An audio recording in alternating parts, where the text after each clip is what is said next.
cette initiative de la part des Égyptiens, d'une partie des Égyptiens qui se trouvent ici aujourd'hui à Genève et qui a pensé à quelque chose qui était très important, ça veut dire unir les forces. Je crois vraiment que notre problème majeur, c'est celui d'être incapable aujourd'hui d'unir nos forces, et ce qui fait que la révolution est encore nécessaire, ce qui fait que des gens tombent encore sous les balles, ce qui fait que ce qui est aujourd'hui une pluie chez nous est une pluie de balles en Syrie et en Égypte et ailleurs encore, c'est parce qu'on est incapable de s'unir. L'union sacrée, ça sera la seule et unique solution. Le jour où les Arabes et les autres se réuniront dans un même état d'esprit qui est celui que dans mon pays, il ne faut plus qu'il y ait un seul citoyen qui souffre d'un manque de droits, alors nous aurons gagné la révolution. Tant que nous serons capables de défendre pour les musulmans les droits des musulmans, pour les chrétiens les droits des chrétiens, pour les halawites les droits des halawites, pour les syriens les droits des syriens et pour les kurdes les droits des kurdes, alors nous n'arriverons à rien. Et nous aiderons encore plus cette révolution à échouer et nous serons des complices.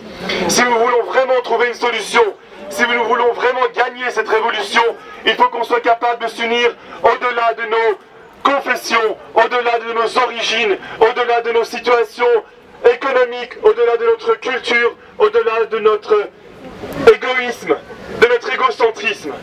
Il est important aujourd'hui de comprendre que la seule façon de réussir la révolution, c'est l'union sacrée. L'union sacrée, ça veut dire que tant que dans mon pays, un enfant est privé de droits, même si mon fils, même si ma fille a déjà ces droits-là, je dois continuer à sortir dans la rue et me battre pour eux. Tant qu'une femme dans mon pays est privée de ses droits, même si ma femme a des droits, même si ma femme est heureuse et qu'elle a tout ce qu'il lui faut, je dois continuer à sortir dans la rue. N'arrêtons pas simplement notre révolution au pas de notre porte. N'arrêtons pas simplement notre révolution à notre porte-monnaie. N'arrêtons pas simplement notre révolution à notre église ou à notre mosquée. Poursuivons notre révolution au-delà de ces simples attentes égocentriques et égoïstes.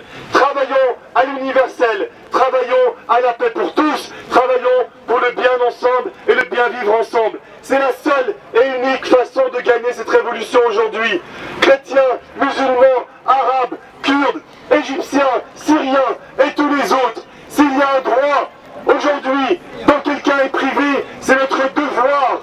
Plus encore, c'est notre rôle absolu que de défendre cette personne et d'obtenir ses droits. Pour elle, pour nous, parce que si moi je m'inquiète pour les autres s'inquiéteront pour moi. Si moi je me fous des autres se foutront de moi. Un jour on est les forts, un jour on est les faibles. Un jour on est en haut, un jour on est en bas. Alors qu'il faut qu'on soit tous ensemble, que ce soit en bas, que ce soit en haut, que les morts soient nos morts, que les vivants soient nos vivants.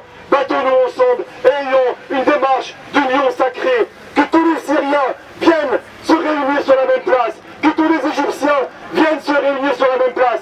Nous ne sommes pas forcément obligés d'être pour celui-là ou pour lui. Nous ne sommes pas des politiciens, nous ne sommes pas des religieux, nous ne sommes pas là pour juger les gens. Nous sommes là simplement parce que nous défendons des droits. Et si je veux ça pour moi, je dois le vouloir aussi pour les autres.